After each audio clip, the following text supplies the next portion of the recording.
인생이 무너지는 건 단 1초면 충분하더군요. 그날 제 손에는 묵직한 몽키 스패너가 들려 있었고 제 앞에는 아나무인으로 욕설을 내뱉는 새파랗게 젊은 놈이 있었습니다. 눈앞이 시뻘겋게 달아오르고 심장이 터질 것 같았죠. 그래, 너 죽고 나 죽자. 그 마음으로 내리치려던 찰나 제 귓가에 환청처럼 돌아가신 어머니의 목소리가 들렸습니다. 참아라 아들아. 딱 1초만 참아라. 그 1초가 저를 살인범의 나락에서 건져 올렸습니다. 그리고 그날의 인내가 제 인생에 생각지도 못한 거대한 반전과 사이다. 같은 보상을 가져다 줄 줄은 꿈에도 몰랐습니다. 오늘 제 인생을 송두리째 바꾼 그 지독하고도 경이로웠던 1초의 기록을 들려드리려 합니다. 내 손마디는 늘 퉁퉁 부어 있었다.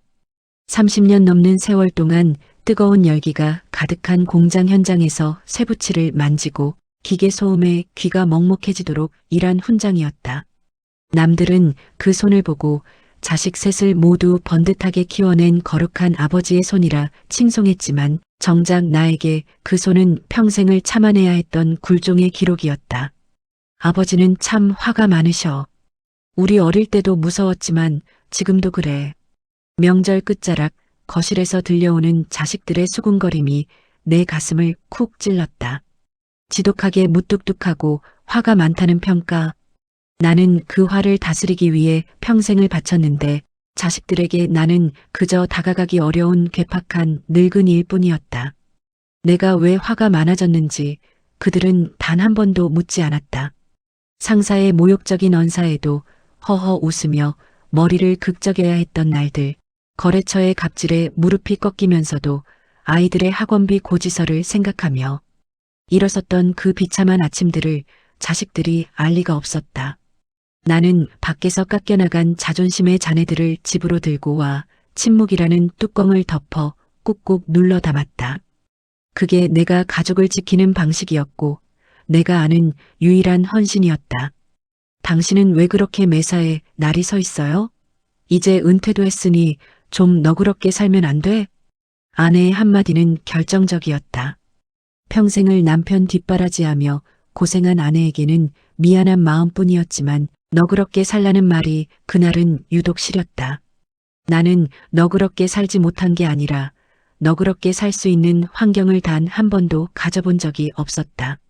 내가 너그러웠다면 우리 집 담벼락은 벌써 무너졌을 것이고 아이들의 대학 등록금은 공중으로 흩어졌을 것이다. 내 마음속엔 거대한 가스통 하나가 들어있는 기분이었다. 30년 동안 압축된 분노와 억울함, 그리고 누구도 알아주지 않는 서러움이 가득 차서 아주 작은 불꽃 하나만 튀어도 금방이라도 폭발할 것 같은 상태. 은퇴 후 집안의 천덕꾸러기가 된 듯한 기분을 느끼며 나는 운전대를 잡았다. 먹고 살기 위해서가 아니라 이 터질 것 같은 가슴을 달래기 위해 거리를 떠돌아야만 했다. 하지만 세상은 은퇴한 늙은이에게 그리 다정하지 않았다. 좁은 택시 안에서 나는 세상의 온갖 짜증과 분노를 받아내는 감정의 쓰레기통이 되어갔다. 그리고 그날 습하고 눅눅한 공기가 온몸을 휘감던 그 오후 내 인생의 모든 것을 걸고 폭발할 뻔한 운명의 시간이 다가오고 있었다. 택시 운전대를 잡은 지 반년 나는 거리라는 이름의 거대한 전장에 서 있는 기분이었다. 공장에서는 기계와 씨름하면 그만이었지만 여기서는 사람의 밑바닥과 마주해야 했다. 뒷좌석에서 내뱉는 술 취한 손님의 비아냥, 나이 어린 승객이 툭 던지는 반말, 그리고 보란듯이 내 앞을 끼어드는 무례한 차량들. 그때마다 내 가슴속 가스통은 조금씩 팽창하며 비명을 질렀다. 그러던 어느 날이었다. 장마가 시작되려는 듯 습기가 목을 조여오던 오후 좁은 주택가 골목길을 지나고 있었다. 마주오던 은색 외제차 한 대가 길 한복판에서 멈춰섰다. 조금만 옆으로 비켜주면 지나갈 수 있는 공간이 있었지만 운전자는 요지부동이었다. 내가 가만히 기다리자 상대 차량의 문이 획 열렸다. 내 아들뻘도 안 되어 보이는 머리에 기름기를 잔뜩 바른 청년이 내렸다. 그는 내 택시 보닛을 손바닥으로 쾅쾅 치며 다가왔다. 야, 이 영감탱이야. 눈 안 보여? 좋은 말 할 때 뒤로 빼라고. 순간 머릿속에서 툭 하고 무언가 끊어지는 소리가 들렸다. 평생을 예, 알겠습니다라고 말하며 살았던 내 이성이 순식간에 증발했다. 차창을 내리고 최대한 차분하게 말해보려 했지만 입술이 파르르 떨렸다. 여보게, 조금만 비켜주면 서로 갈 수 있잖나. 말이 너무 심한 거 아닌가? 뭐? 여보게, 이 노인네가 진짜. 야, 너 같은 늙은이들 때문에 나라 경제가 안 돌아가는 거야. 곱게 늙어서 집구석에서 잠이나 자지. 왜 기어 나와서 남의 길을 막아? 그는 내 얼굴을 향해 손가락질하며 차마 입에 담지 못할 패륜적인 욕설을 쏟아냈다. 그 순간 지난 30년 동안 공장 뜨거운 열기 속에서 참아냈던 억울함, 자식들에게 무시당하던 서러움, 아내의 차가운 눈빛이 한데 엉켜 거대한 화염이 되어 솟구쳤다. 그래, 세상이 나를 무시하는구나. 나를 사람 취급도 안 하는구나. 시야가 시뻘겋게 변했다. 심장이 터질 듯이 뛰고 손에 땀이 흥건했다. 나는 나도 모르게 운전석 밑에 비상용으로 두었던 묵직한 몽키 스패너를 움켜쥐었다. 차 문을 열고 내리는 내 발걸음은 이미 내 의지가 아니었다. 너 오늘 죽고 나 죽자. 그래, 감옥이든 어디든 가버리면 그만이지. 스패너를 쥔 손에 힘이 들어갔다. 청년의 머리 위로 그것을 내리치려는 찰나 그의 비릿한 비웃음이 내 뇌리를 스쳤다. 단 1초 뒤면 나는 평생 일궈온 모든 것을 잃고 살인 미수범이라는 낙인이 찍힌 채 여생을 마감하게 될 것이었다. 내 인생의 모든 공든 탑이 무너지기 직전 그 벼랑 끝에 서 있는 기분이었다. 몽키 스패너를 쥔 내 오른팔이 허공에서 파르르 떨렸다. 청년의 눈에 비친 내 모습은 아마 미친 노인네 그 자체였을 것이다.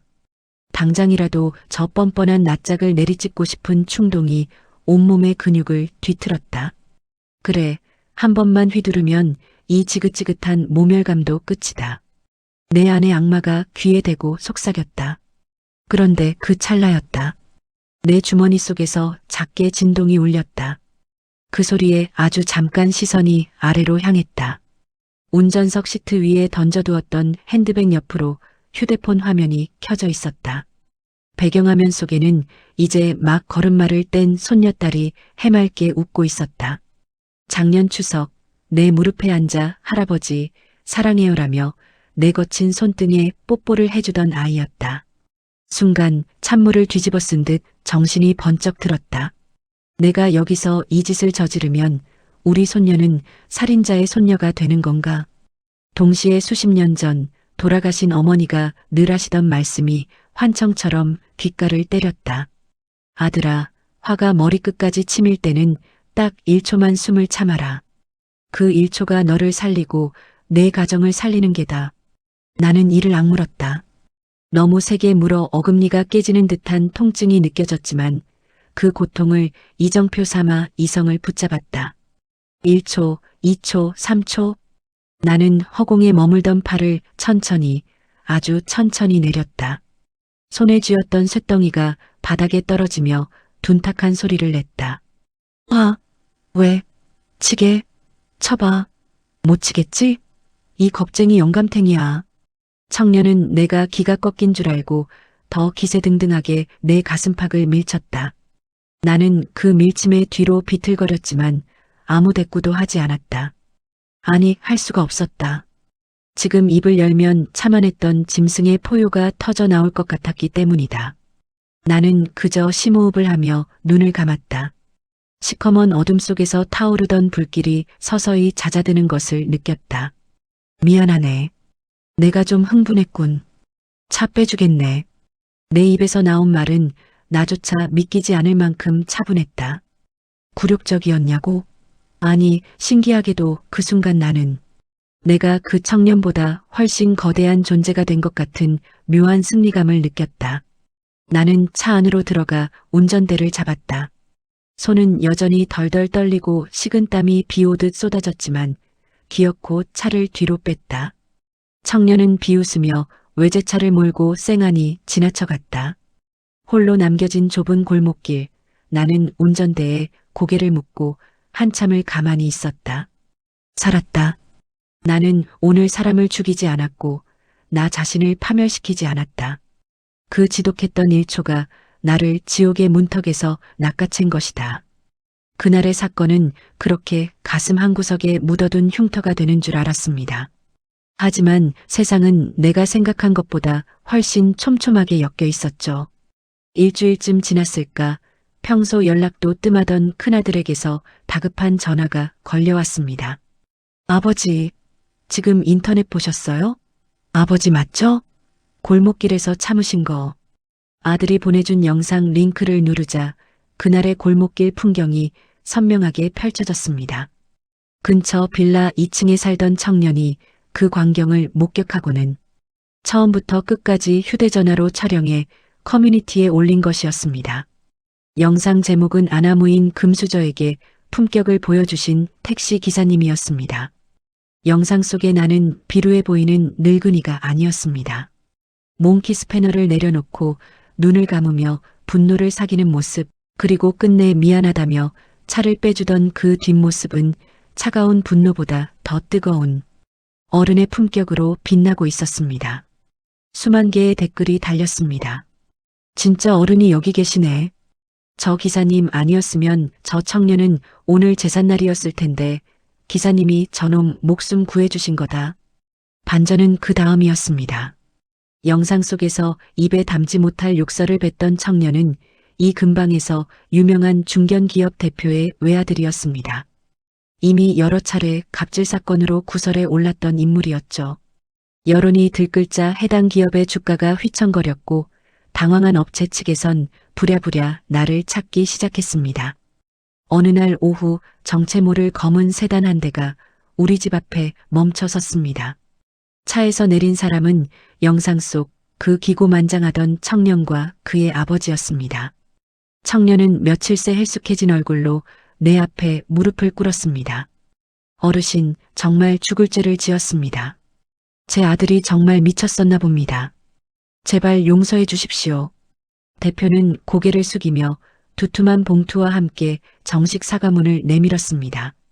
그 안에는 내가 평생 공장에서 몸이 부서져라 이래도 만져보지 못할 거액의 위로금이 담겨 있었습니다. 이건 보상이라기보다 어르신께서 보여주신 인내에 대한 존경의 표시입니다. 어르신이 참아주신 덕분에 제 아들이 범죄자가 되는 걸 막아주셨으니까요.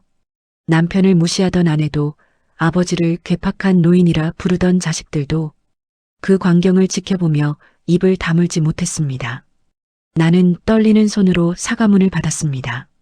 만약 그날 내가 1초를 참지 못하고 그 스패너를 휘둘렀다면 지금쯤 나는 차가운 감옥 바닥에서 자식들의 원망을 듣고 있었겠지요. 내가 얻은 것은 돈뿐만이 아니었습니다. 평생 화가 많은 사람이라는 오명을 쓰고 살았던 내가 이제는 참된 인내를 아는 어른으로 불리게 된 것입니다. 찰나의 인내가 가져온 기적 같은 반전이었습니다.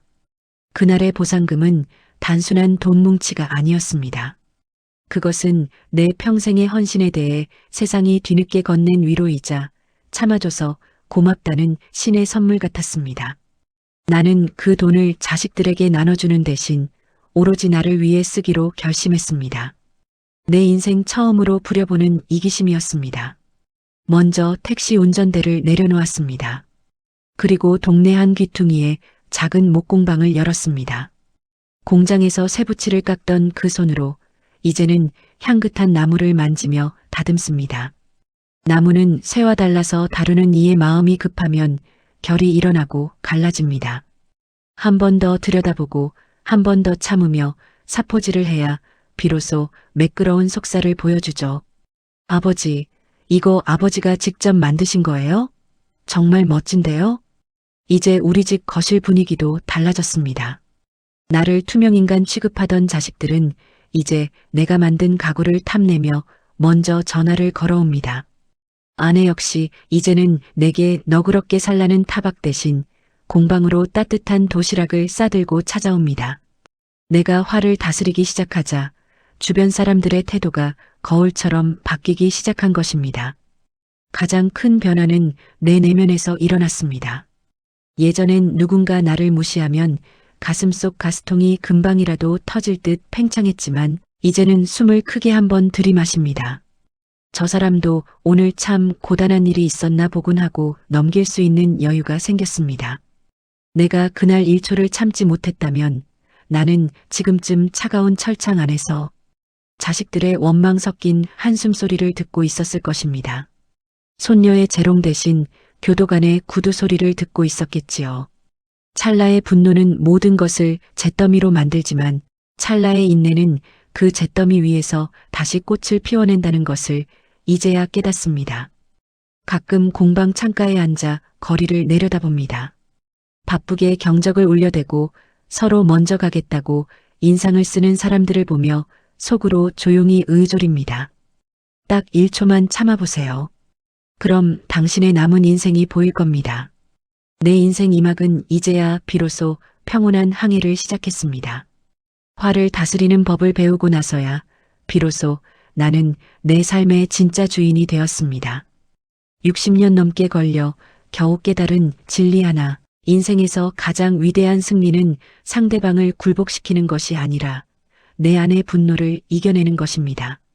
오늘도 나는 나무를 깎으며 그날 나를 살렸던 그 1초의 무게를 가슴에 새깁니다. 분노가 치밀어 오르는 순간 여러분만의 화 다스리는 법이 있나요?